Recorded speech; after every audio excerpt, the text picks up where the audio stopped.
Dan dari sisi pengalaman itu memang di Indonesia ini saya seorang perempuan yang unik, karena tadi kata Pak Haritano, ibu kok banyak amat ininya gelarnya. Ya saya tidak tahu, karena itu dikasih orang.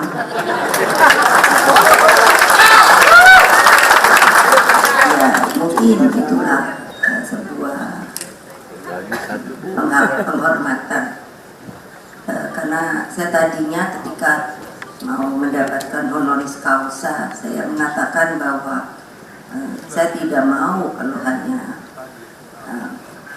hanya untuk performa, tapi mereka yang memberikan itu mengatakan bahwa ini tidak bisa. Honoris causa itu adalah sebuah bukti nyata dari sebuah keilmuan. Jadi saya sangat berharap bahwa seluruh anggota Perindo, terutama kalau saya selalu bilang yang perempuan itu jangan kalah sama lelaki.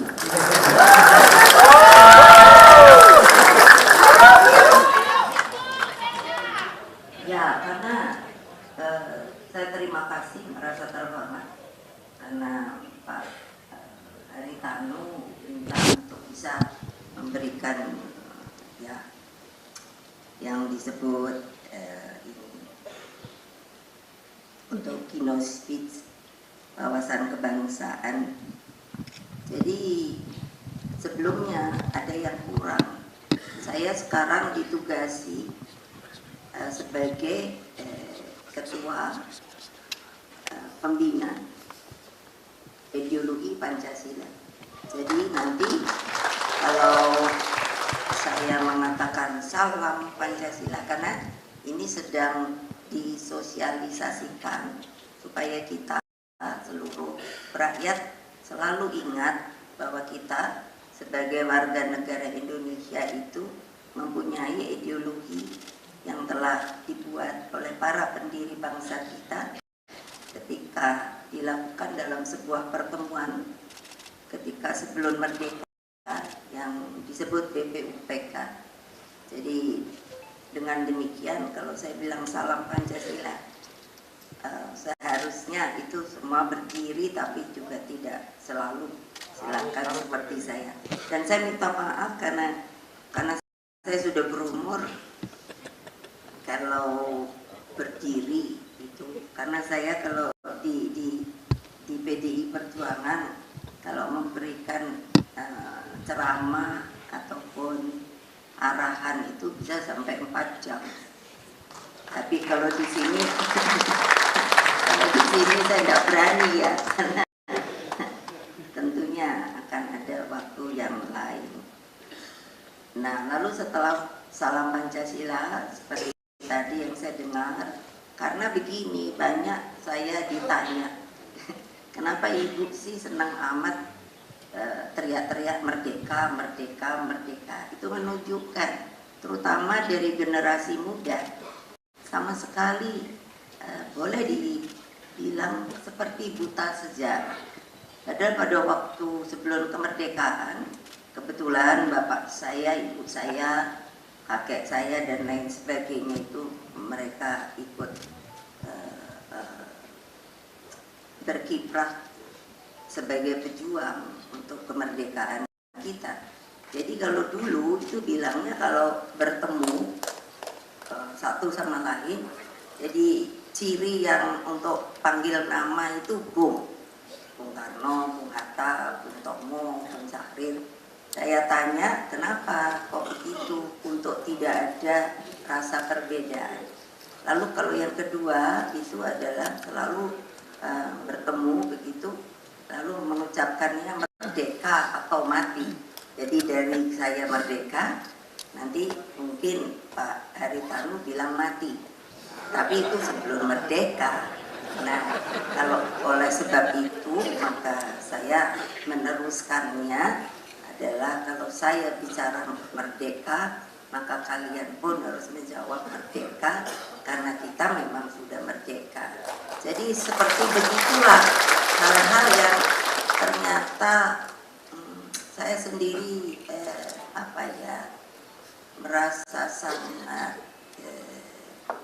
berkecil hati sebenarnya, karena kita setelah merdeka ini menurut saya arah panduan bagi bangsa ini tidak konseptual. Jadi mungkin pernah dengar saya bilang sekarang ini kalau ada pemimpin itu kok terus malah jadi poco-poco ya. Kalau ini jadi nanti seperti ini, tapi kalau ini jadi lalu seperti ini. Padahal kita ini sebuah negara yang dipertaruhkan oleh para pendiri bangsa itu menurut saya sangat otentik ya, tidak diminta atau meminta kemerdekaan itu, tapi dengan perjuangan yang luar biasa. Salam Pancasila. Merdeka, merdeka, merdeka.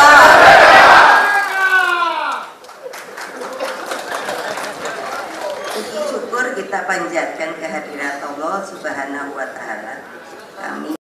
Kita dapat bertemu dalam sebuah acara yang menurut saya strategis, yaitu Musyawarah Kerja Nasional Partai Persatuan Indonesia. Saya mengucapkan terima kasih sekali telah didaulat untuk menjadi keynote speech dengan tema wawasan kebangsaan Pancasila dan kebangkitan Indonesia menuju Indonesia sejahtera. Sebenarnya saya bicara pada Presiden tidak perlu membuat tagline, karena menurut saya tagline yang paling otentik itu ya Indonesia Raya. Karena seperti tadi kan itu kami gali di BPIP. Tadinya kan saya mencoba menggali dari arsip, dari dokumentasi masa lalu yang sebenarnya kami kan ingat dulu Bapak Wage Rudolf Supratman itu membuat lagu Indonesia Raya, tetapi karena masalah teknis, kalau dinyanyikan 3 stansa itu untuk menaikkan bendera itu karena sudah diberi sebuah peraturan yang itu harus 17 meter sehingga hanya bisa dengan 1 stansa. Nah, hal-hal kecil seperti ini itu sudah tidak atau disengaja dihilangkan atau memang dilupakan, karena sebetulnya tadi dengan kami di PDI Perjuangan itu kalau tidak menaikkan bendera, kami selalu sudah memutuskan untuk menyanyikan Indonesia Rayanya 3 stansa. Karena kalau tadi kita perhatikan, maka yang namanya kita akan dapat segera menangkap inti patisari yang dimaksud oleh para pendiri kita itu untuk kenapa negara kita namanya Indonesia, Republik Indonesia. Jadi memang Pak Haritanu bukannya maksud menggurui, menurut saya harus diajarkan kembali yang namanya peristiwa di BPUPK, karena dengan saya tidak bisa membayangkan, karena sampai hari ini saya minta untuk bisa dicarikan bagaimana pada waktu itu sedang penjajahan, ada Jepang juga sekutu sudah mulai akan masuk kembali, justru para anggota pendiri bangsa kita itu bisa mengadakan pertemuan yang disebut BPUPK itu dengan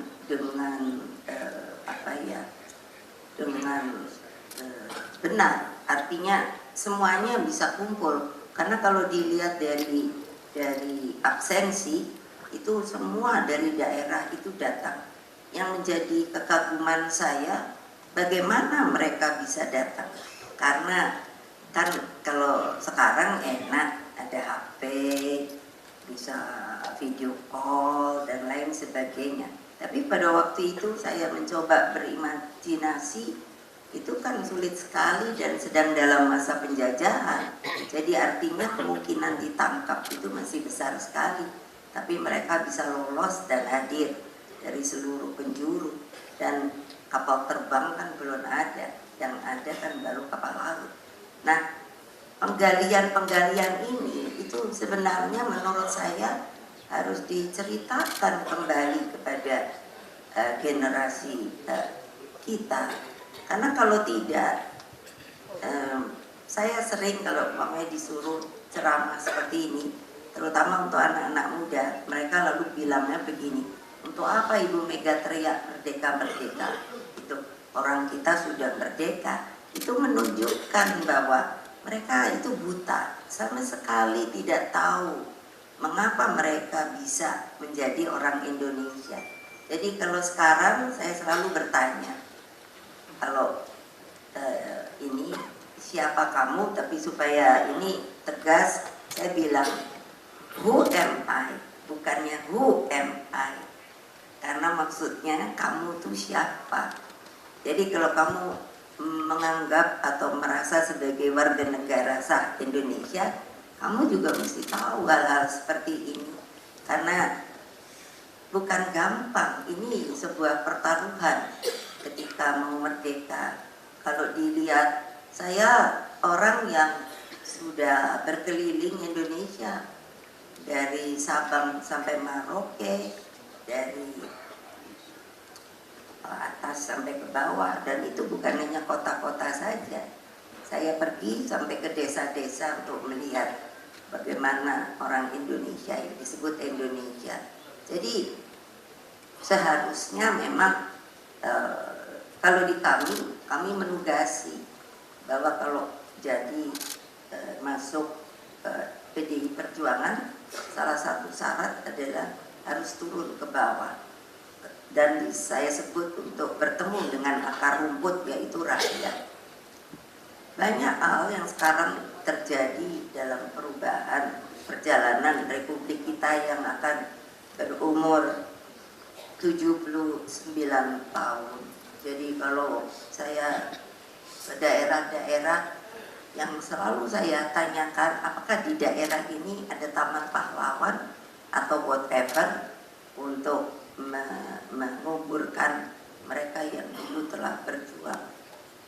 Yang menurut saya sangat menggetarkan itu, coba saja nanti pergi ke Taman Pahlawan. Dulu anak-anak saya ketika mulai masuk SD sampai cucu dan lain sebagainya, itu kalau pergi ke Taman Pahlawan, kami membawa bunga dan selalu ada beberapa keranjang yang berlebih, dan saya suruh cari, pasti ada nisan yang tidak bernama. Artinya apa? Orang itu berkorban sampai tidak ada namanya, mungkin hancur dan lain sebagainya. Hal-hal seperti ini tidak ada lagi diceritakan, sehingga semangat kebangsaan, semangat dari kemerdekaan itu seperti sudah ya sudah. Nah, itu yang saya bilang, jadi nanti yang saya khawatir, regenerasi itu tidak menjadi kekeh lagi, tidak punya rasa kebangsaan yang kuat, bahwa kita ini sebuah bangsa yang dijadikan dengan air mata, darah, dan pengorbanan.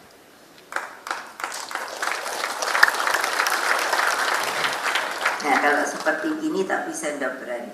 Kalau di partai saya selalu bilang, nah, kalian lembekkan, karena untuk apa, tepuk tangan saja kayak ragu-ragu.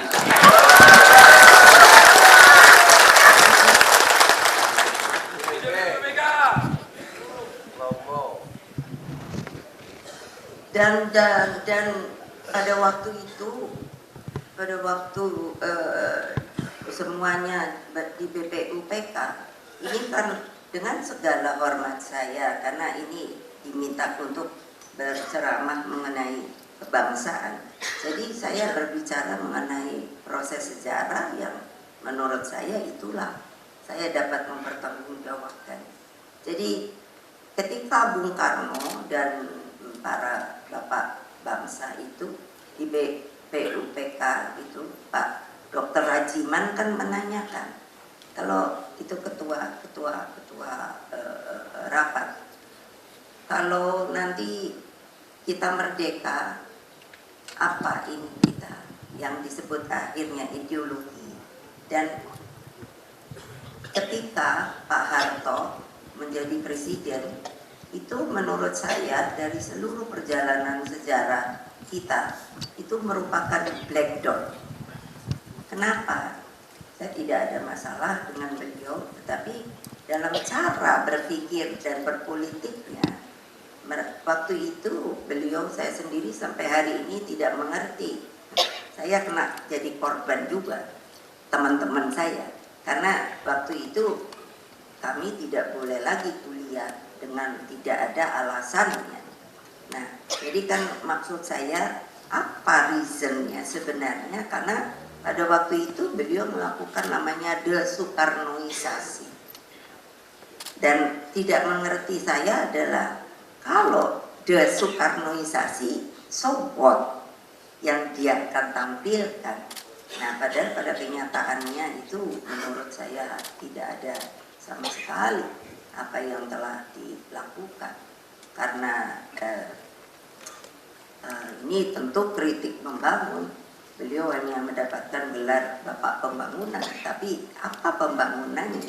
Karena kalau bagi kami, pembangunan yang paling penting adalah pembangunan mental bangsa, bukan fisik.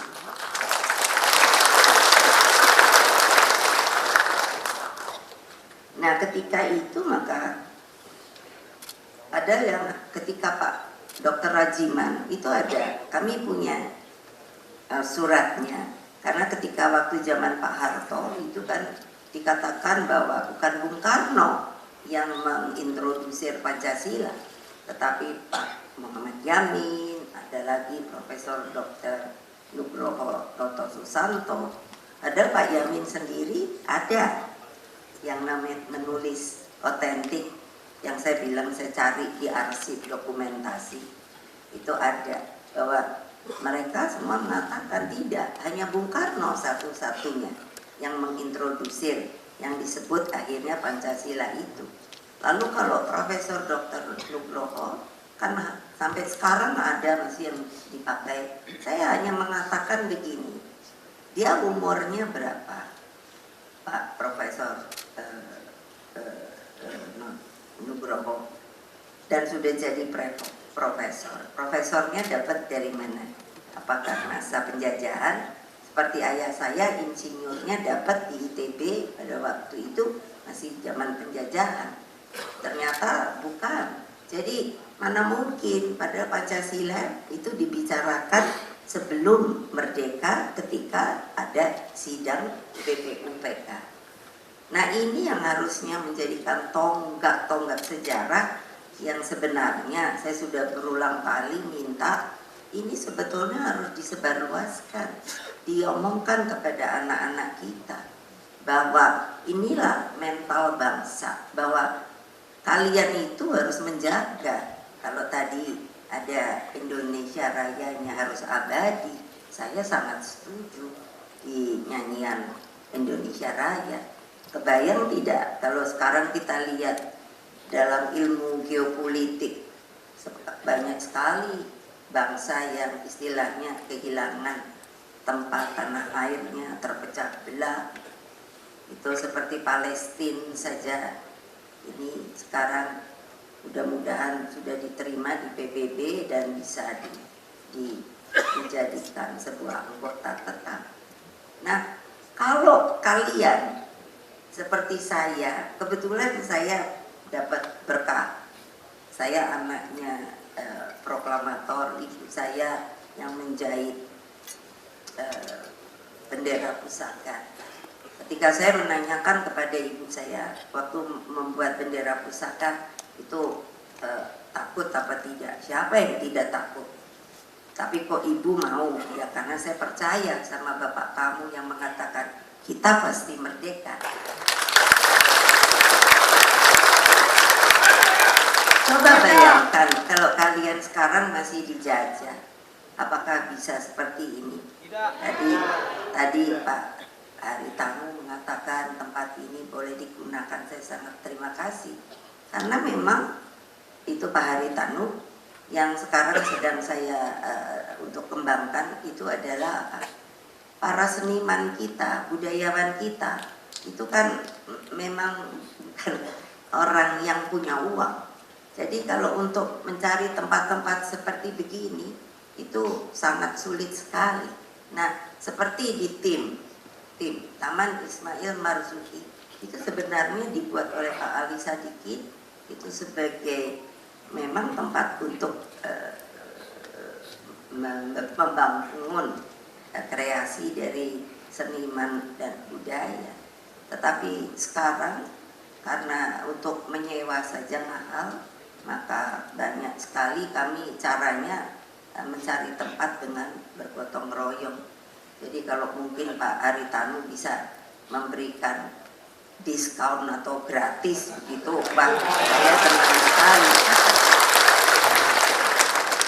Ya karena sepertinya kita ini, saya mengatakan tidak konsisten. Saya bilang pada Pak Jokowi, kenapa sih mesti Indonesia maju? Ya sudah, Indonesia Raya itu yang diharapkan, diinginkan oleh para pendiri kita. Jadi Bung Karno kan selalu mengatakan waktu itu saya masih SD, kamu mesti ingat kalau kita merdeka ini tujuannya adalah menuju ke sana. Yang sedang kita bangun adalah jembatan emasnya. Jadi saya pikir, ngapain bangun jembatan emas ya? Tapi lama-lama makin saya dewasa, saya lalu mengerti bahwa itu hanya arah, bahwa berarti suatu saat yang Indonesia Raya yang ada di sana itu saya sampai pikir, wow, itu mungkin emasnya seperti apa. Dan apa yang dikatakan Bung Karno itu sebetulnya memang ada benarnya.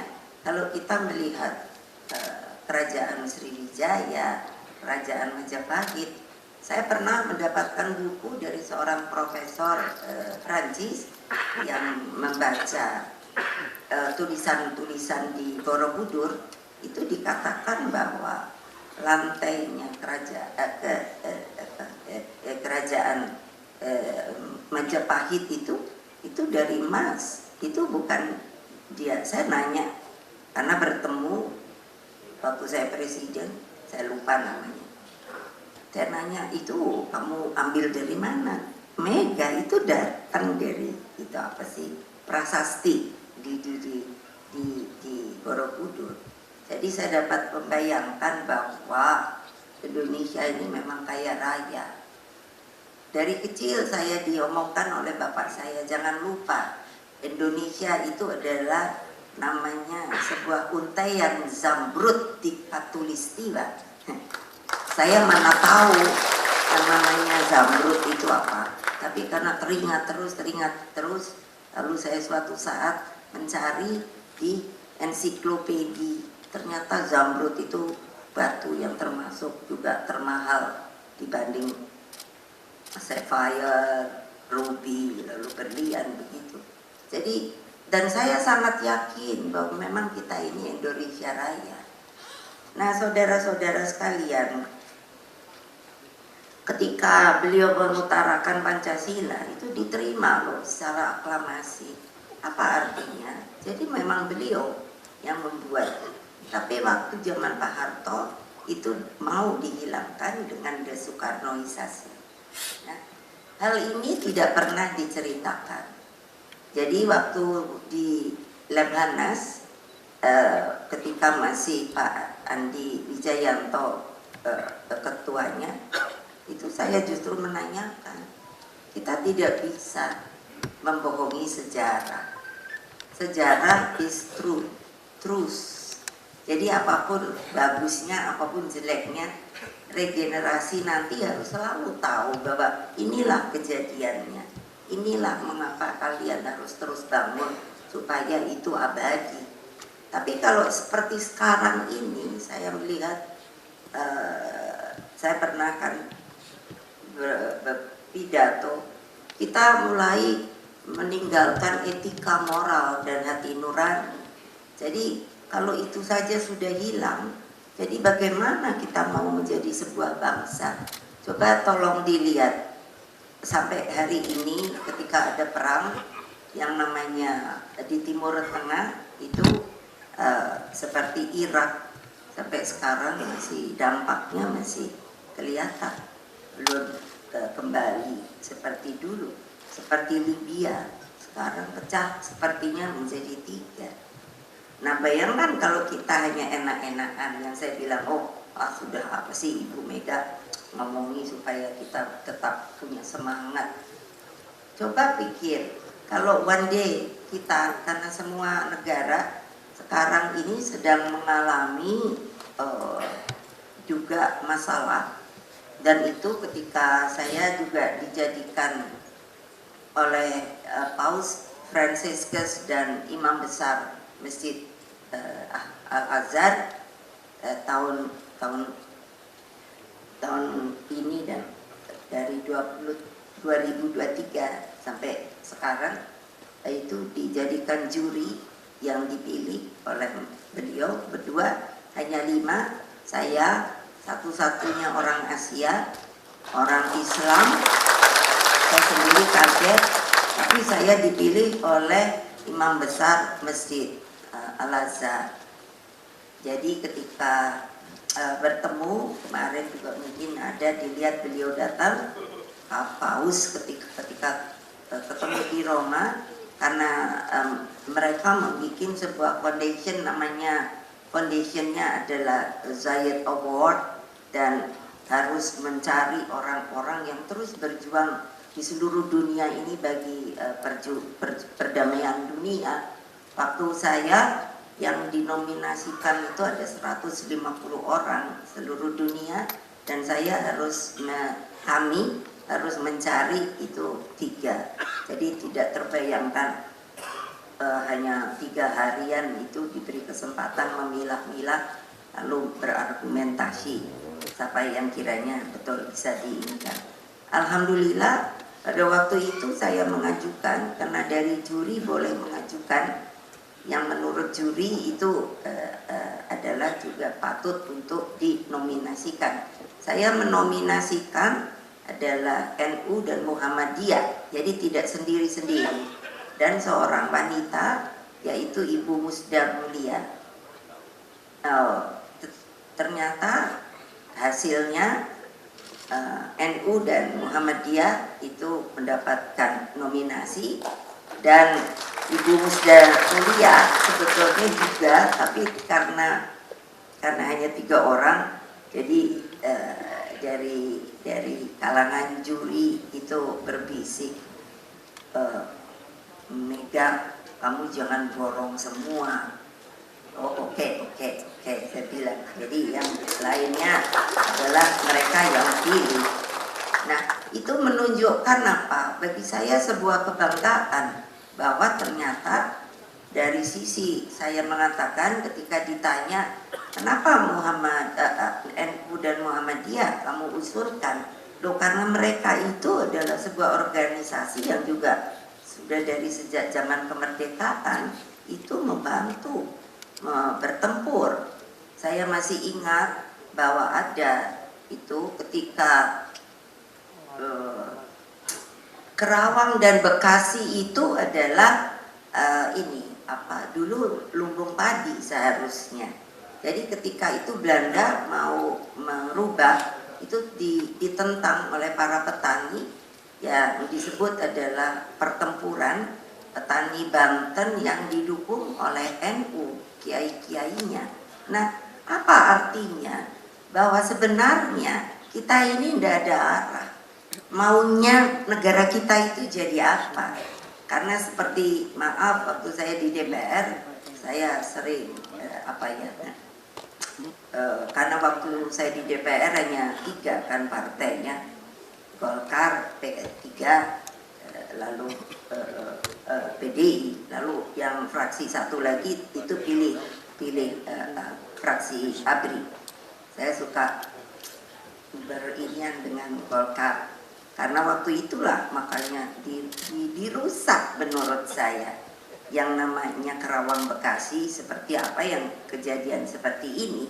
Nah, korelasi saya mengatakan seperti ini itu adalah bagaimana kalau kita kekurangan pangan. Itu yang saya katakan kepada Paus dan Imam Besar, karena dengan global warming ini tidak ada yang mengatakan dengan baik reasonnya.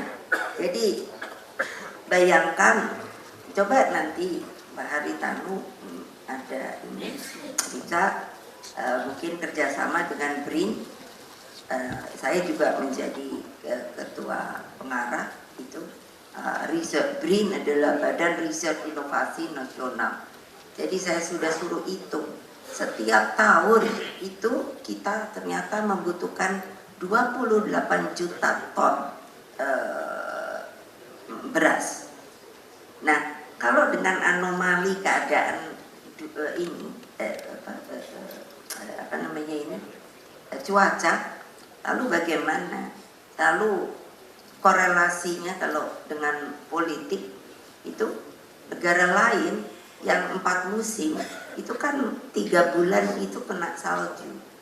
Jadi ini kan harus betul dipikirkan bahwa kita harus ada konsep menuju Indonesia ke depan itu bagaimana.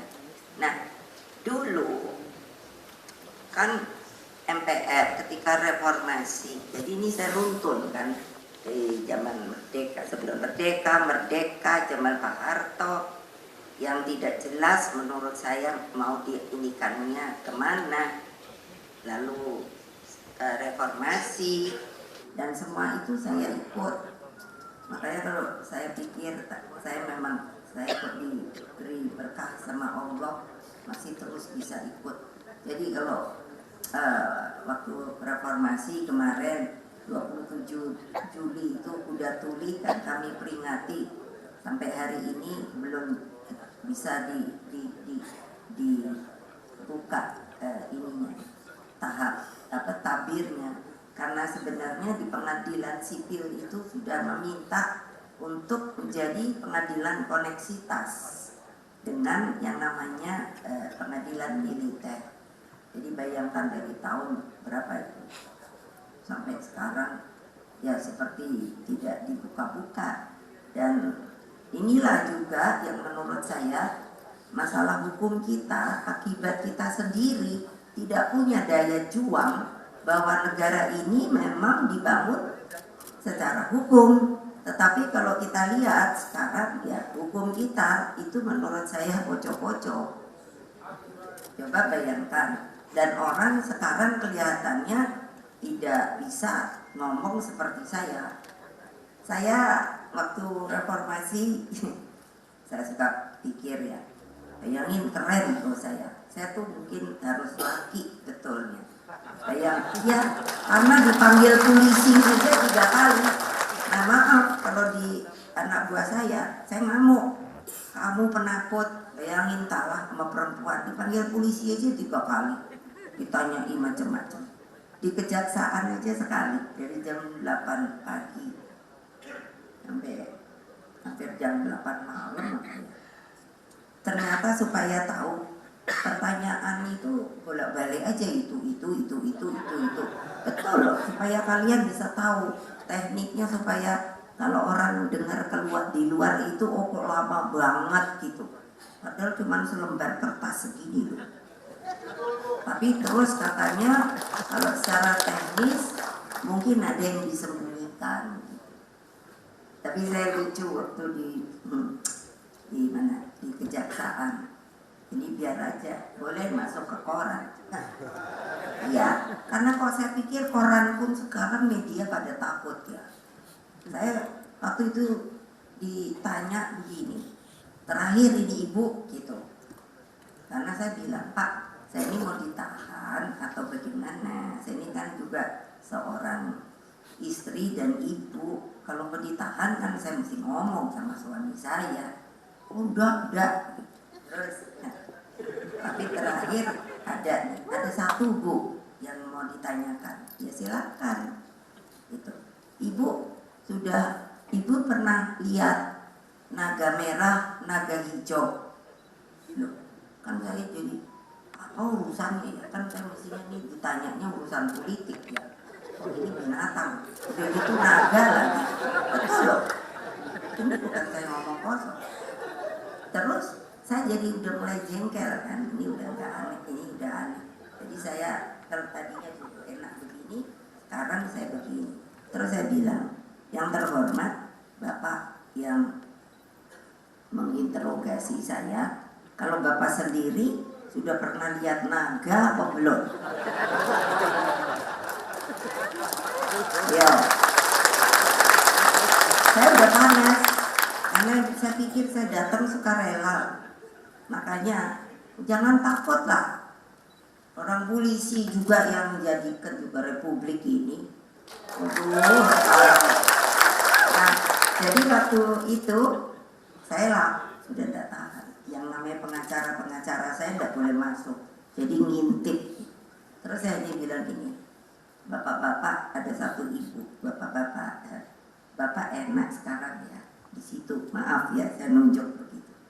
Coba, tapi Bapak kalau begini caranya, Bapak itu ada di tempat saya.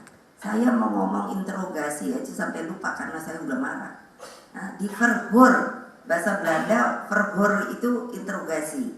Jadi apa? Saya bilang, iya, Bapak itu di sini, yang di sana itu Belanda. Saya bilang, masa ternyata itu sandi, naga hijau sama naga merah.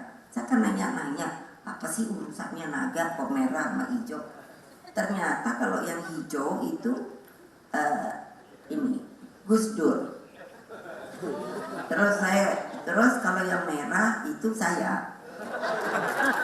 Loh saya kan terus pikir, loh kok saya naga, orang saya banteng. Bayangkan. Masa kalian takut sih kalau hanya ketemu polisi? Jadi Pak Haritano, kalau nanti sudah waktunya kasih tahu ya. Iya, kan saya bilang. Karena ya kan ada acara lain. Jadi terus yang lucunya itu senang saya bahagia. Itu berkah toh. Akhirnya enggak Bu, kami yang akan pulangkan saya tidak mau. Nanti dipikir sama tetangga saya sudah tersangka di kejaksaan. Terus kalau di polisi itu 2 kali di Komda, terus di Jakarta apa itu namanya Selatan, Polres. Ternyata saya kan mikir ya, tapi itu sama beberapa pengurus PDI. Terus kok saya lihat pertanyaan ini kayak nggak kena gitu, apa sih konteksnya? Ternyata apa? Anak-anak yang meriksa waktu itu kan belum ada komputer, jadi kan masih ketik. Mereka pun mungkin jengkel, jadi bilang gini, kan saya nanya, sebetulnya yang mau dicari dari meriksa saya ini apa toh? Kok baik anak itu? Jadi panggil saya Mbak. Sebetulnya ini karena kepala Polresnya itu masuk di dalam nominasi mau jadi ajudannya presiden gitu kan. Oh begitu toh, supaya dapat nama, karena kalau siapa tahu bisa nangkap saya ya gitu saya bilang sama anak muda ngetek itu ketawa dia, kok Mbak tahu ya? Iyalah, orang saya nggak tahu salahnya opo kayak gitu. Nah yang maksud saya senang apa? Saya jadi presiden gitu. Satu saat kan biasa toh, saya kemana ya? Saya lupa ya, kalau Sulawesi Selatan. Jadi si bapak itu yang Kapolres itu sudah jadi Kapolda. Kan saya presiden toh. Dia kan jajar gitu toh, turun dari pesawat. Jadi waktu saya masih belum turun, saya lihat berjajar apa sih namanya, saya kalau saya paling bodoh kalau urus singkatan minda, ya itulah dia kan begitu. Jadi saya lihat kan, saya terus bingung gitu, oh kok ada dia, saya lupa namanya.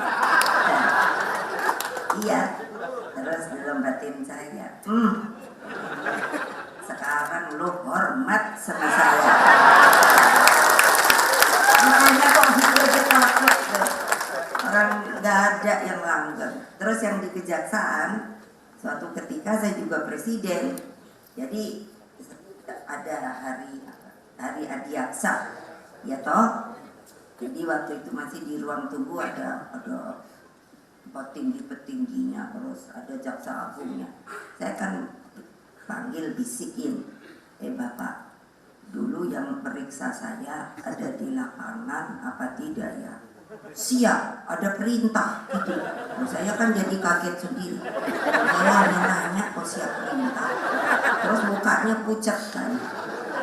Enggak, ada di situ apa enggak? Saya bilang, siap Bu, ada. Ibu mau panggil? Enggak, saya mau tahu aja. Jadi waktu jadi irut toh, ya kan? Wah, kan segini banyak, saya sendiri juga gini. Dalam batin saya, lo, tidak. Sekarang hormat sama saya. Apa maksud saya menceritakan ini? Bukan sombong. Itu yang namanya adalah bahwa gak ada kekuasaan itu yang langgeng. Iyalah, sudah lah. Artinya ya sudah, waktunya ya sudah. Saya kan dia gak ribut. Waktu hanya 3 tahun presiden gitu. Ya udah, katanya kalah, ya udah kalah. Padahal ya saya tahu benernya ya nggak kalah. Itu aja. Nanti pasti rame deh nih di media. Biar aja. Oh iya, apa polisi terus mau cari-cari? Kan sekarang kan gitu. Ditarget gitu kan. Betul enggak? Nah iya kok gitu tak? Lo kayak Pak Hasto. Sampai saya nanya, salahmu Bu? Atau? Kalau kali mutasi Bu. Lo iya, ya biarin aja deh. Dimutasi aja takut. Ya kalau rezeki kayak saya ini, coba ya bapak saya digitukan. Ini sejarah loh, karena diminta masalah kebangsaan. Bapak saya digitukan, kita jadi orang biasa gitu. Akhirnya ya kalau emang di sini gitu. Kalau dipaksa juga nggak bakalan jadi. Ternyata kan karena saya ya tetap dicintai rakyat, itu ya apa ya? Jadi saya bilang sama Hasto, udah nggak usah takut. Nanti kalau kamu diambil, aku pergi ke Kapolri. Aku bilang gitu. Coba ingin apa ngomong si Kapolri itu? Loh iyalah, enak aja. Masukin itu ke media.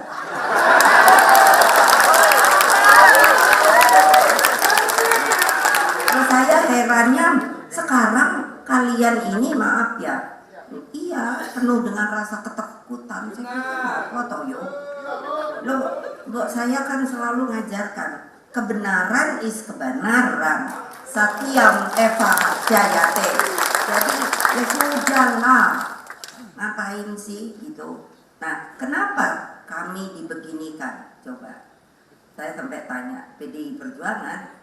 Saya kan nanya sama ahli tata negara, pengacara, sebenarnya salahnya saya ini apa toh?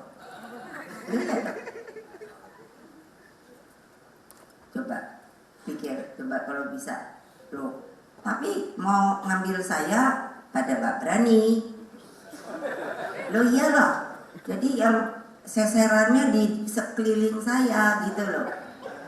Aduh, kayaknya saya nih bodoh banget ya. Saya nih cuman diem aja lah. Ya udah gitu ya gitu, biarin dah. Karena buat apa? Karena saya mikir kalau saya lawan, anak-anak saya itu banyak preman loh. Nggak ada takut loh. Kali ini mereka hanya bilang, aduh ibu sabar banget, ibu sabar banget, ibu sabar banget. Udah diem aja, aku bilang. Nanti juga selesai gitu. Karena apa? Saya bukannya untuk saya, ini buat bangsa dan negara. Saya tidak mau bahwa negara kita dikocak-kacik gak jelas dengan aturan-aturan yang dirubah semaunya sendiri. Coba ya sudah, medianya berani yang enggak? Mediasi itu berani apa enggak? Bakar lu, bakar. Merdeka! Merdeka! Merdeka! Yang nggak mendiri itu takut.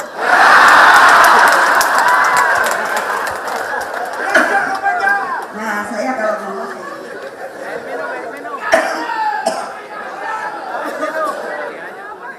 lah, orang namanya aja Bung Karno nih, kan Pancasila satu, ketuhanan yang Maha Esa. Nah, udah semua juga tahu. Yang kedua itu kan azas kemanusiaan yang adil dan beradab. Menurut saya sekarang nggak ada ini, hilang ini, sudah mulai lengser. Lo enak aja, loh pemilu. Coba, apa nggak tahu? Saya kan bilang itu memang ada TSM. Apa itu TSM? Terukur apa? Terstruktur, Sistematis. Masif. Itu emangnya benar loh. Lah buktinya anak buah saya yang di Gunung Kidul itu, coba itu Mbak Endah namanya. Aduh, sampai saya mikir gile juga deh. Sampai saya nanya sama Pak Mahfud sebagai ahli hukum. Sebetulnya warga PDI Perjuangan itu warga negara Indonesia yang sah apa tidak ya? Loh ya? Loh kok kita dibeginikan? Loh pemilu diadakan apalagi langsung, itu siapa sih pada waktu itu yang mengerjakan? Saya? Ayo, saya tadi bilang saya ini banyak ikut waktu reformasi. Oh, Semanggi, terus DPR, terus apa itu? Trisakti, terus Atma Jaya. Semua saya tahu. Coba. Tapi kan saya diem aja ya. Karena saya mikir gini, prihatin deh. Ini gimana sih ya para penguasa ini? Lupa dia pada rasa kebangsaan bahwa republik ini dibuat dengan air mata, darah, dan pengorbanan. Kalian itu hanya maunya senang-senang saja. Yang namanya, loh ya, yang bikin MK siapa? Saya. Betul, kalau nggak percaya buka. Ayo. Yang bikin KPK saya. Loh ya, saya nggak takut waktu Pak Hasto dipanggil. Menurut saya tidak sesuai itu sama Rosa. Saya ngomong, kamu siapa Rosa? Jangan hanya karena kamu KPK loh. Ya, saya nggak takut. Gile. Oh ya memang iya. Saya selalu diajarkan untuk melakukan peri kemanusiaan dan keadilan oleh para sesepuh saya. Sekarang kemana itu? Kemana itu? Mengapa kalian tidak berani untuk mengatakan kebenaran bahwa hukum sekarang itu diobrak-abrik oleh kekuasaan?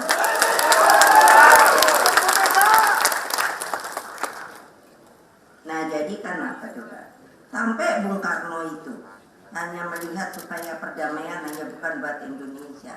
Jadi apa? Bikinlah dia konferensi Asia Afrika, gerakan non-blok, Conference of the New Emerging Forces, sampai pidato Bung Karno yang terkenal, to build the world anew. Bukan karena dia bapak saya, dia memang pejuang. Masa saya suka dulu ditanya waktu baru mulai masuk partai, oh terang aja ibu belain Bung Karno? Tidak. Ya bapaknya sih tidak. Dia adalah pemimpin saya. Dia orang yang berani berbicara, mengatakan proklamasi. Coba kebayang nggak kalau nggak ada pada waktu itu, nggak ada merdeka. Oh ya memang betul, itulah kebenaran. Lah iya kok sekarang takut? Loh iyalah, ya perlu dong Bung Karno memang. Bayangkan, apa ndak malu ya? Saya nanti disuruh ke Rusia karena mau dibuat patung Bung Karno. Di Uzbekistan. Gile saya bilang, Indonesia sepertinya hanya mau mempurukan dia hanya karena katanya Bung Karno dulu komunis dan sebagainya. Belajar! Apakah dia begitu apa tidak? Bukan. Dia adalah nasionalis. Coba pikir. Untung mulut saya gini. Nah, kalau saya suka bilang sama Hasto, saya mulutku cuma satu. Ada kan kalau di pewayangan Aji Rawarontek, wah itu bisa kepalamu jadi 10 kan. Lumayan deh aku nggak teriak-teriak kayak gini. Karena saya nggak terima negaraku dibeginikan oleh sementara orang yang berpikir bahwa kekuasaan itu adalah di atas segala-galanya. No!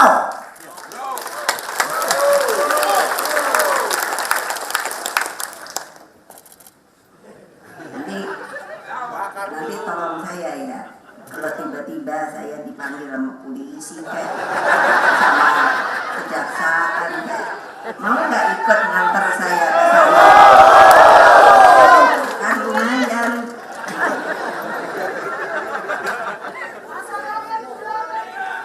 Loh, di sini aja coba ya. Ketiga, tadi perintah manusia. Ketiga, asas persatuan Indonesia, kebangsaan Indonesia itu menegaskan bahwa Indonesia adalah negara kebangsaan, national state. Lalu kita itu memiliki negara dari sisi budayanya adalah semua buat semua, tanpa membedakan suku, agama, status sosial, dan pembeda lainnya. Oleh sebab itu, saya paling senang kalau membacakan ini. Itu membuat setiap warga negara mempunyai hak yang sama di mata hukum. Di mata hukum. Di mata hukum. Nah kok sekarang makanya saya nanya, PDI Perjuangan itu warga negara yang sah apa enggak? Kenapa kok boleh ikut pemilu? Nah tapi setelah itu ada TSM, nggak ngaku lagi, mbok ya jantan gitu loh. Ya harusnya jantan dong. Tapi anak buah saya kalau ibu bilang gini, dia bilang, Bu ada kurangnya. Jadi kalau banteng mesti dikasih anting-anting.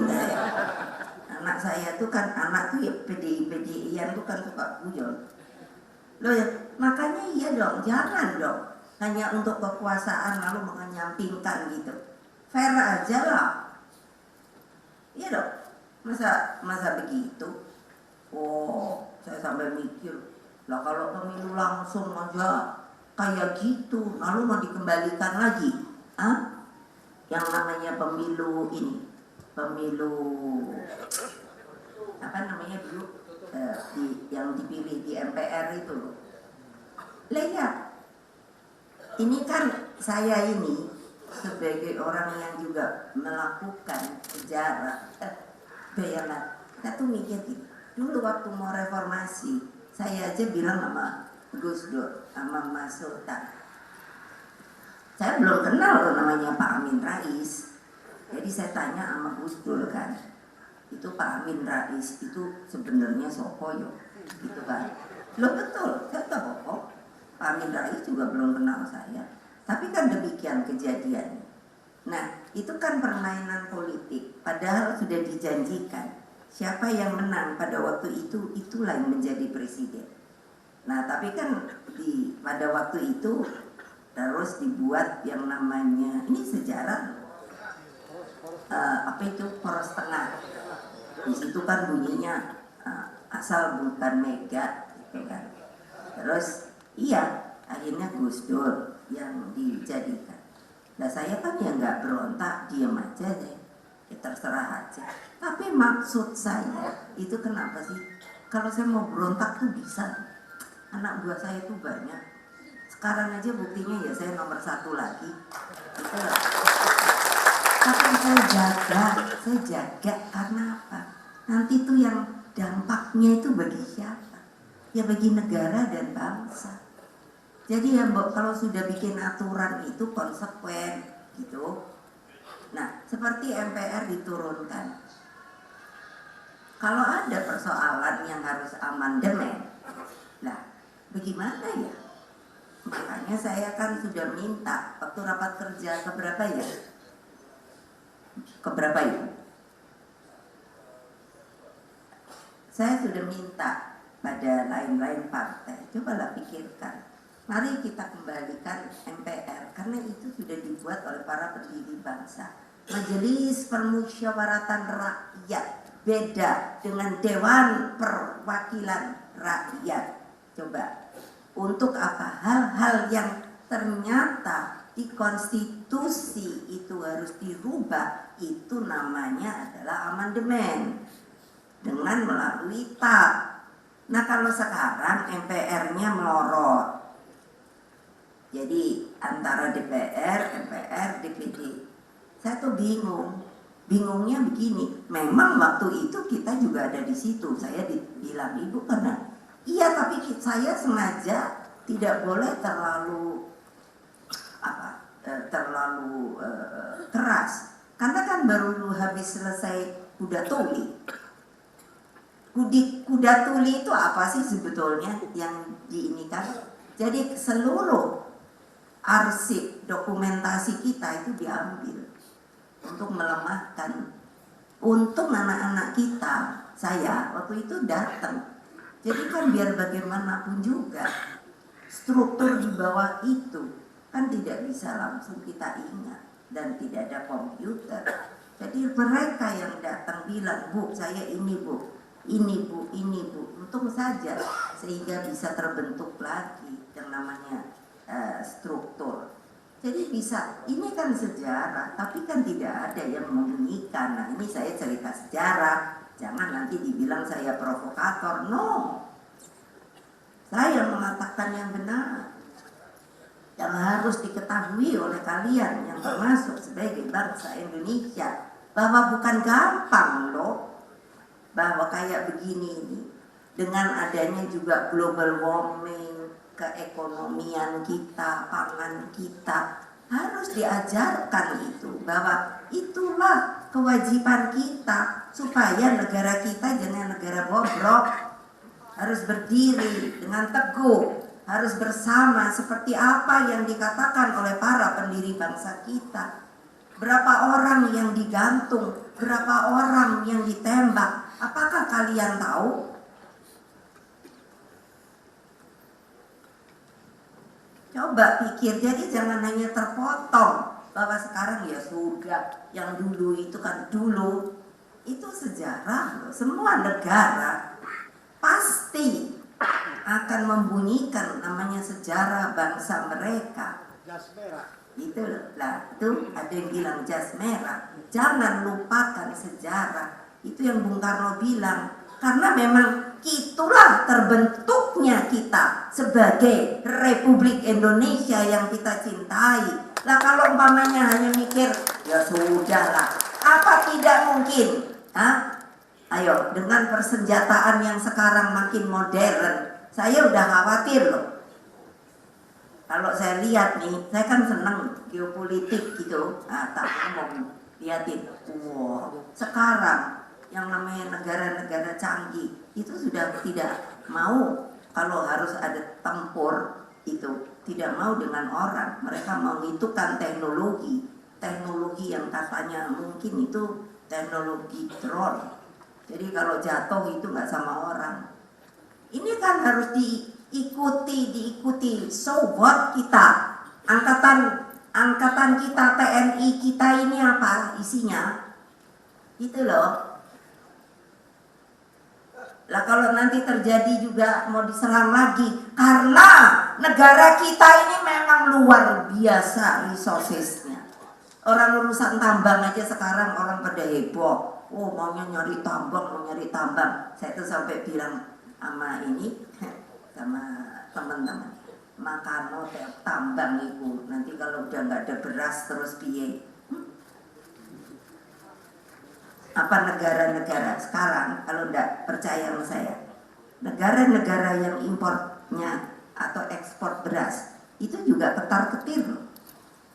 Jadi mereka kemungkinan mungkin apa namanya tahan karena buat negara mereka. Nah kita terus mau carinya kemana? Ayo, kami di PDI Perjuangan sudah dari udah 4 tahun kayaknya, saya memberikan instruksi kepada seluruh jajaran untuk menanam. Mari, Perindo juga begitu, menanam 10 macam tanaman yang saya menamakan pendamping beras, bukannya pengganti.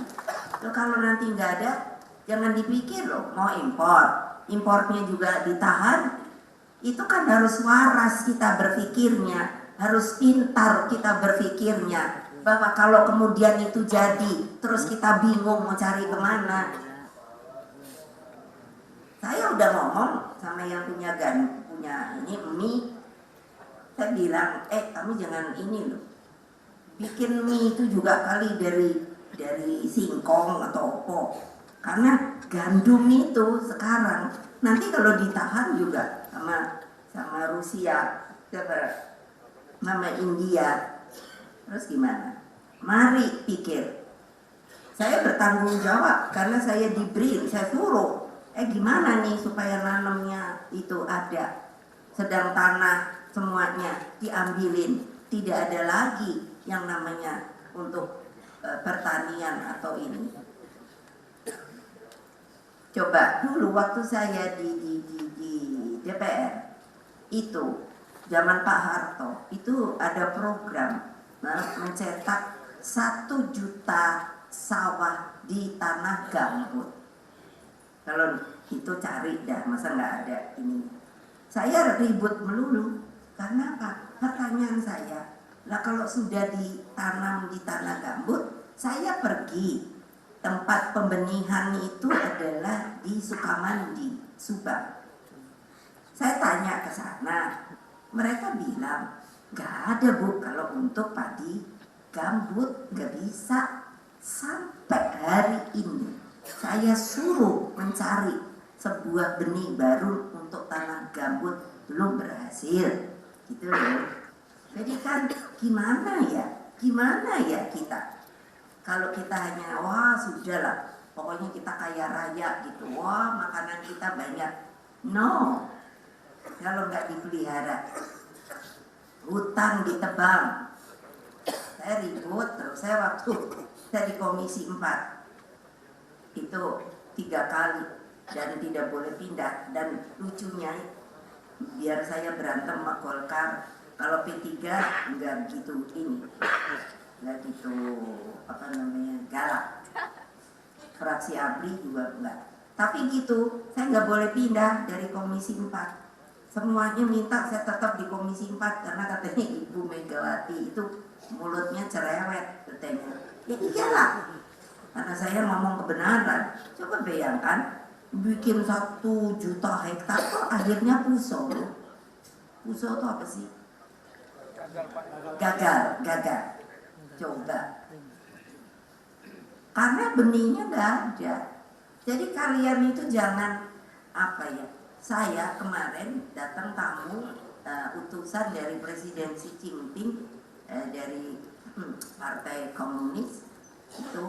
Jadi saya bertanya karena Presiden Xi Jinping tulis surat sama saya, mengundang. Saya sebetulnya diundang kan ke sana. dan mengatakan bahwa di Tiongkok itu sekarang sudah di daerah desa kampung tuh kemiskinannya nol. Terus udah mengizinkan kalau justru di pedesaan itu boleh punya anak 2, karena dari sisi apa itu namanya KB itu kan karena itu menekan tidak boleh, tadinya hanya boleh anak 1, sekarang di pedesaan sudah boleh. Nah, maksud saya juga kalau memang mau main politik, dulu saya kan dibilang komunis, terus saya tuh mikir komunis tuh ya dari mana gitu. Lah padahal saya nanya bapak saya ketika dia di ITB mata pelajarannya apa, ternyata juga disuruh belajar Karl Marx. Nanti kalau gini tuh bener gak Ibu Mega komunis, enak aja. Iya, saya ini Marxisme ajaran Bung Karno, sosialisme ala Indonesia. Jadi diajar Karl Marx, Leninisme, apa artinya? Saya tanya ke Pak Hatta, ke Pak Sahrir, sama juga mereka kan belajar di luar negeri. Itu kan hanya sebagai pengetahuan. Persoalan kita ini kan gak jelas. Pancasila gak dijalankan dengan konsekuen, nasionalismenya juga gak ngerti saya gitu. Jadi maunya apa kita? Ayo kita rembuk. Makanya saya bolak-balik bilang MPR itu mau jadikan tertinggi untuk rembuknya masalah kebangsaan, bukan yang cire-cire. Tapi nggak ada yang mau, partai-partai nggak mau. Ya udah, ya wes, gimana? Gitu loh. Itu kan kebutuhan bagi namanya majelis tuh. Saya nanya sama Pak Sopo, Kiai Sopo, majelis sama dewan tuh benernya beda apa sama? Beda Bu, itu lebih kuat katanya kalau majelis. Gitu loh. Nah gini-gini itu mau belajar gitu. Nah dengan demikian kita punya arah yang sama. Republik ini mau dikemanakan? Undang-undang. Nah nanti kalau saya ngomong gini, oh Ibu Mega nggak setuju. Ya nggak setuju lah. Yang RUU TNI Polri itu, loh kok nggak dilihat sumbernya? Itu TAP MPR loh. Yang namanya ketika jadi satu, saya yang memisahkan presiden loh, bukannya Megawati Ansih. Memisahkan karena TAP MPR harus dijalankan, yaitu pemisahan antara TNI dengan Polri. Lepas sekarang disetarakan, saya nggak ngerti maksudnya apa. Mau udah nggak usah deh di ini dulu. Sampai saya bilang gini, oh kalau disetarakan artinya kalau Aurinya punya pesawat, berarti polisinya juga mesti punya pesawat dong. Kalau begitu kepikiran saya, ada yang bilang, oh enggak begitu Bu, ini persoalan umur. Ya persoalan umur ya sudah saja, enggak perlu disetarakan gitu. Apa toh maunya? Lihat dulu TAP MPR-nya, saya sampai nanya, itu TAP MPR masih berlaku, enggak berlaku, berlaku surut apa tidak? Tidak Bu. Saya kalau ngomong mungkin cerewet, tapi semuanya itu ada apanya? Kebenarannya. Saya nggak ngomong sembarangan. Apalagi kalau udah urusan hukum. Gitu. Gimana? Terus kita hanya diem aja gitu. Kasihan rakyat di bawah. Pernahkah kalian turun ke bawah untuk melihat? Saya dapat laporan loh. Banyak dari Ibu Risma. Sampai saya suruh cari, ada bapak-bapak dikasih lihat fotonya, tidurnya di kandang kambing. Coba, saya bilang angkut itu, taruh, dia manusia, cari tempat yang layak, karena nggak ada yang kasih makan. Kamu masih, karena di kota, kamu jadi masih nggak mau tahu, sebodoh amat rakyat jungkir balik dan lain sebagainya. So, maaf beribu maaf Pak Haritanu, kalau membuat namanya partai, apakah partai itu sebenarnya? Partai itu adalah Bung Karno, karena dia satu-satunya yang membuat dengan nama Partai Nasional Indonesia. Kenapa? Karena dia lihat tidak bisa kalau bukan sebuah partai, adalah sebuah organisasi politik, organ. Nah, politik untuk apa? Untuk mengkonsolidasikan yang namanya rakyat yang tidak punya harapan, yang diberikan harapan, yang diberikan jalan untuk keluar dari kemiskinan. Masa begitu nggak ada yang mau melakukan? Ayo, pikir. Maaf saya, karena ini bukan untuk PDI aja, tapi untuk kita semua. Nah, setelah itu kekuasaannya berubah-ubah dengan cara masing-masing dan lain sebagainya. Itu yang saya bilang poco-poco. Mantap. Ya kerjakan dong. Jangan dong rakyat itu kan kalau saya tanya, kamu kok ngapa toh yo? Coba apa nggak kasihan ya? Nih cara anak rakyat itu datang ngomong, pasti nggak percaya. Ibu, gimana ya? Kita ini kan dikasih uang, kasih uang mas apa? Kan kayak gitu. Ya waktu pemilu kan dibagi-bagi. Oh gitu. Terus gimana? Itu ya Bu, kalau ini itu nggak benar deh, nggak benarnya. Jadi dimasukkan ke amplop. Lalu saya ngasih, katakan ke Pak Hasto, ini kan tertutup, ini amplop 1 juta ya. Ya orangnya yang Pak Hasto kan seneng toh dikasih, belum dibuka toh. Kamu punya KTP apa enggak? Ya punya no, di foto toh. Cerap. Terus waktu dibuka ternyata bukan 1 juta, 300. Kaget toh? Nah dia itu datang karena mau minta yang 700. Tapi pada kenyataannya kalau dia itu datang ke tempat yang memberikan, itu malah bilangnya, oh kamu sudah buka. Padahal itu 1 juta, kalau 300 kita tidak tahu. Ini saya nggak bohong. Jadi kamu harus kembalikan juga yang 700. Can you imagine? Hah? Yang namanya orang kita, rakyat kecil dibegitukan, gimana saya nggak kerem? Ah, hanya untuk supaya bisa nyoblos, coba nyoblos. Saya pikir dulu piye ya supaya rakyat itu sadar bahwa dia tuh punya hak di dalam memilih gitu. Ya gimana kalau di sini ditakuti, di sini dikasih duit, gitulah ala-ala. Saya bilang masa pembodohan. Ini Pak Haritanu, mohon beribu maaf, tolonglah saya itu ke KPU udah dari kapan minta jangan apa ya, elektoral terbuka ya,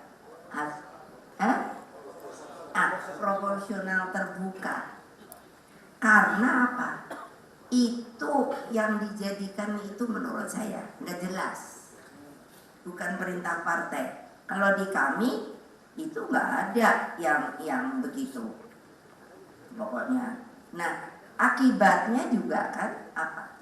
Dengan susunan itu maka yang punya duit banyak biar nomor katakan 6 atau 8, kalau ada duit ada ini, nah bisa menang. Apa mau begitu terus? Sehingga orang yang dari partai, ini pengalaman saya, yang mestinya nomor 1 kita jadikan itu tidak jadi. Saya kan mikir, karena saya perlu kalian sama untuk ada bicara di DPR, tapi punya kualitas. Ini keadaan perpolitikan partai kita, gitu. Jadi dipikirkan gitu loh, bukan hanya untuk jadi saja, harus punya kualitas. Bagaimana kita akan mengatakan hal-hal yang sangat urgent urusan republik ini kalau kualitasnya aja begitu? Ya buat saya silakan kita bisa berdiskusi, tapi kalau buat saya begitu. Susah kalau tidak begitu.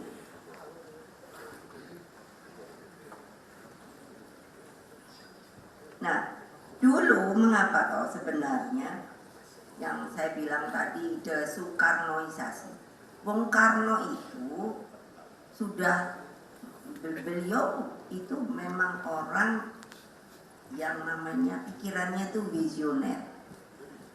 Beliau melihat resources kita kaya raya, terus kehidupan kita berbudaya dengan kesenian itu, dengan kearifan lokalnya dan lain sebagainya. Dan kita ini the biggest archipelago in the world, negara kepulauan yang terbesar, unik jadinya. Nah, makanya beliau itu pada waktu beliau membuat yang untuk konsep ke depan, namanya pola pembangunan nasional semesta dan berencana. Nah, itu untuk memungkinkan 100 tahun. Saya sudah bikin loh untuk Bali. Bali itu karena kami ya, saya suruh bikin 100 tahun Bali. Bisa kok. Nah, ini waktu itu kan dibilang, padahal ini nggak waktu rezim Soekarno, rezim. Lah memang Bung Karno yang nyuruh, yang buat itu, silakan nanti ini di kami ada itu bukunya. Itu 600 dokter yang membuat konsep ini, dan kami sudah melihat, kami baca, kami ini orang saya ajari. Jangan asal itu udah mikir nggak mau. Lihat mana yang baik, pakai, mana yang jelek, buang, mana yang harus dimodifikasi, lakukan. Itu begitu harusnya. Tapi itu kan begitu, udah nggak usah dipakai. Makanya selalu saya nanya pola ini, dan waktu itu ternyata apa? Yang saya sendiri tidak mengerti. Banyak mahasiswa kita di luar negeri itu saya ketemu banyak yang terus tidak boleh pulang karena dianggapnya juga begitu. Oh, kalian ini komunis gitu, atau paling tidak Soekarnois. This is history. Saya ngomong gitu jangan terus mikir oh Ibu Mega subjektif. No. This is history. The truth history of Indonesia. Kalau mau dengerin ya monggo, enggak ya buat. Nah, dengan begitu maka sudah dibuat perencanaan, yaitu apa? Berdaulat di bidang politik, berdiri di atas kaki sendiri. Saya kan mikir Bapak Putu terlalu melambung, berdiri di atas kaki sendiri. Tapi setelah saya ada di BRIN, researcher kita yang saya ini ketuai 8.144. Wih, saya bilang ini sih betul-betul kalau digenjot gitu Indonesia itu bisa berdiri di atas kaki sendiri. Lah tapi kok kayaknya kita ini maunya ketergantungan terus. Nah, terus kalau di bidang ekonomi dan berkepribadian dalam kebudayaan yang disebut jalan Trisakti. Kebayang tidak sih, coba deh ahli ekonomi, utang kita ini sekarang berapa?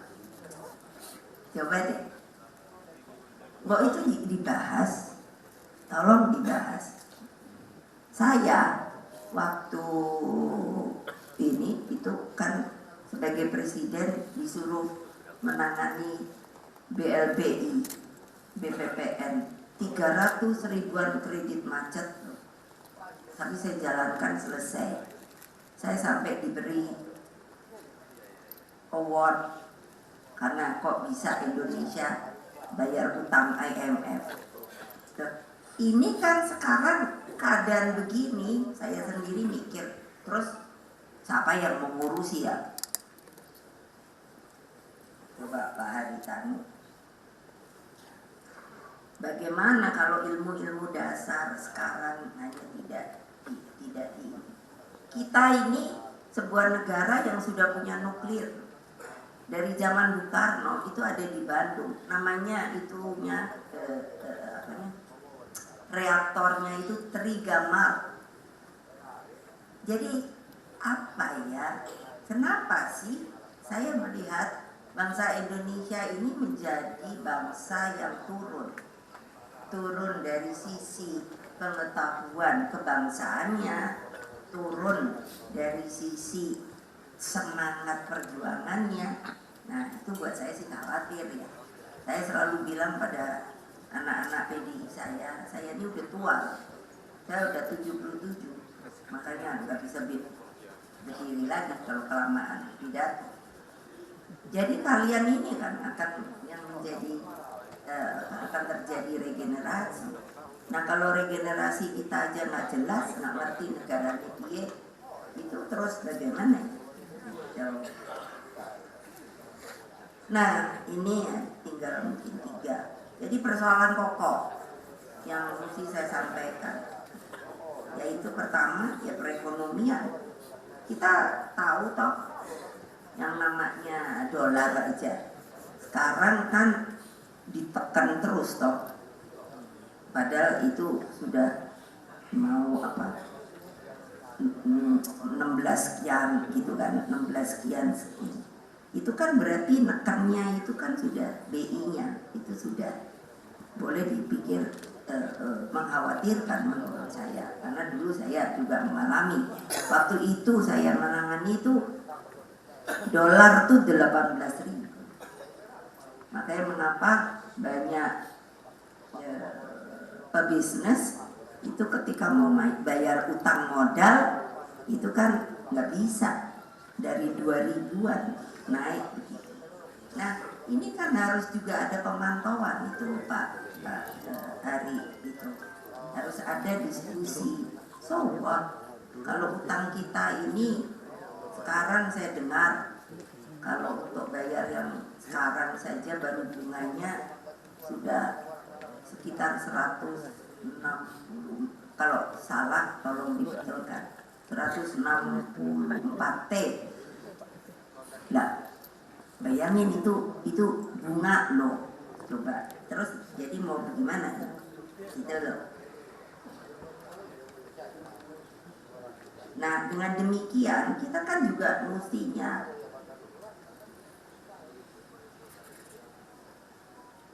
melihat dengan seperti itu apa sih yang menjadi masalah. Tadi saya bilang itu, terus tadi pangan, penurunan produksi sudah saya ceritakan karena akibat pemanasan global, terus persoalan geopolitik yang menurut saya itu akan berubah keadaannya. Sebagai contoh Amerika, saya ketawa, masa Amerika katanya negara besar, superpower, tidak ada regenerasi, calonnya ya dengan segala maaf Pak Joe Biden udah tua, akhirnya mundur. Nah udah begitu di ininya pula si Trump, saya pikir Trump pula, masa nggak ada anak muda gitu ya yang keren sopo. Itu kan artinya stagnasi. Untung Biden-nya mundur, itu yang ini sementara tapi belum diputuskan. Itu kan Ibu Kamala Harris, dan itu sudah saya senang. Ayo ibu-ibu dukung dia. Iya, saya udah kirim surat. Saya bilang, oh saya ini apa namanya, dukung. Saya senang banget istilahnya. Kalau kamu nanti jadi saya nggak kesepian. Lo iya loh, saya kan nanya presiden wanita tuh siapa baik ya? Kayaknya nggak ada apa ya, saya sendiri nggak tahu loh. Tapi kan keren nih kalau Amerika perempuan, boleh.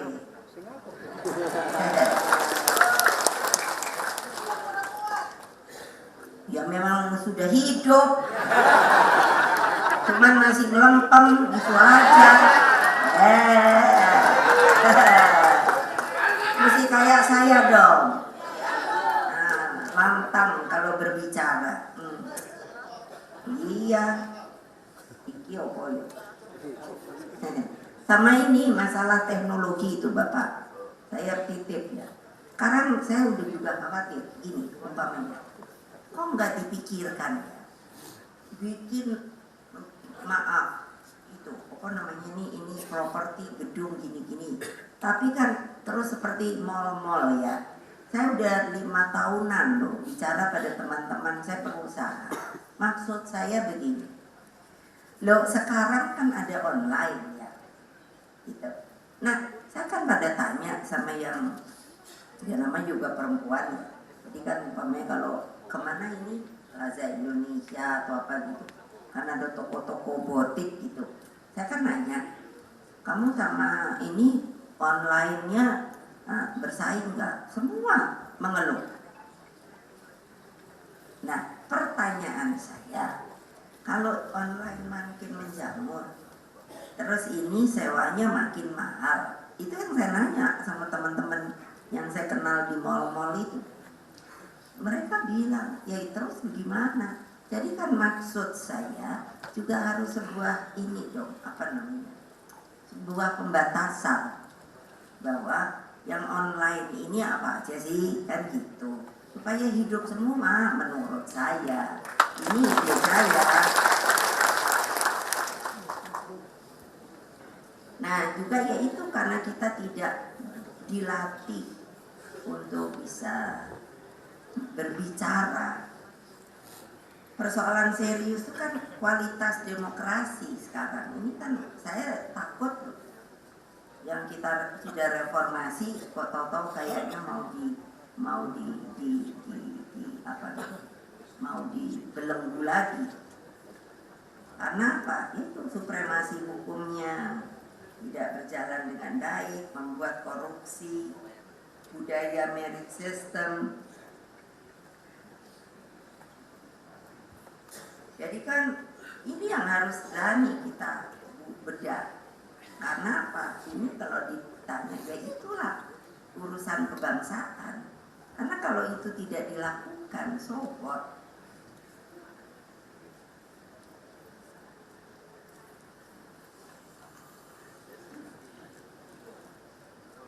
Begitu. Dan ini yang terakhir adalah banyak kan ditanya, Ibu, manusia itu kok bisa lupa ya gitu. Terus lo tak benar, banyak yang nanya ke saya. Turunkan Jokowi. Terus lo namanya juga manusia, saya bilang. Kalau namanya nabi. Nah tapi terus saya cerita ya gimana manusia itu memang jadi lupa. Karena apa? Dia manusia yang dibikin oleh Allah. Nah nabi saja, saya agama Islam, coba tolong ingat, pada agama Islam Nabi Muhammad ketika dijadikan nabi saja itu kan juga tidak mudah. Satu, terus ketika beliau sudah dijadikan nabi itu saja masih ada perang melawan beliau. Artinya apa? Antara manusia itu terjadi tetap yang perbedaan. Padahal kan kalau sudah nabi itu utusan Allah menurut saya. Terus di agama Islam itu jelas dibilang bahwa di kiri kanan kita ini ada malaikat yang menjaga. Nah itu untuk supaya kita tetap teguh. Yang sini nyatet yang bagus, yang sini nyatet yang tidak bagus. Itu agama Islam. Jadi apa artinya? Bahwa kita memang selalu sebagai manusia dicoba untuk bisa teguh tidak pada pendirian kita, pada etika kita, pada moral kita, pada nurani kita. Nah, kalau di agama Kristen, saya paling senang itu kalau bilang Nabi Yesus saja punya sahabat kan, sahabat yang ditunjuk oleh beliau sendiri disebut sahabat. Tapi ada kan yang berkhianat, yang namanya Yudas Iskariot. Kalau ada, jadi ngomong saya bukan provokator. Ini iya pembelajaran agama. Kok bisa? Saya kan baca Injil, biar saya agama Islam. Karena apa? Di rukun iman kita agama Islam itu harus percaya pada kitab-kitabnya, kepada para nabi. Jadi bukan artinya hanya Al-Quran. Saya baca Injil kayak gini tapi juga sejarahnya. Nah, yang Yudas Iskariot itu kan kok mampu ya menurut saya sebagai manusia. Loh, betul. Karena apa? Hanya 15 ditulisnya loh. 11 itu ditulis bahwa dia harus makan. Nabi Yesus itu hanya nama yang dikenal, orangnya yang mana. Jadi waktu itu kalangan pemerintah itu kan ingin tahu. Nah, termakanlah Yudas dengan 11 keping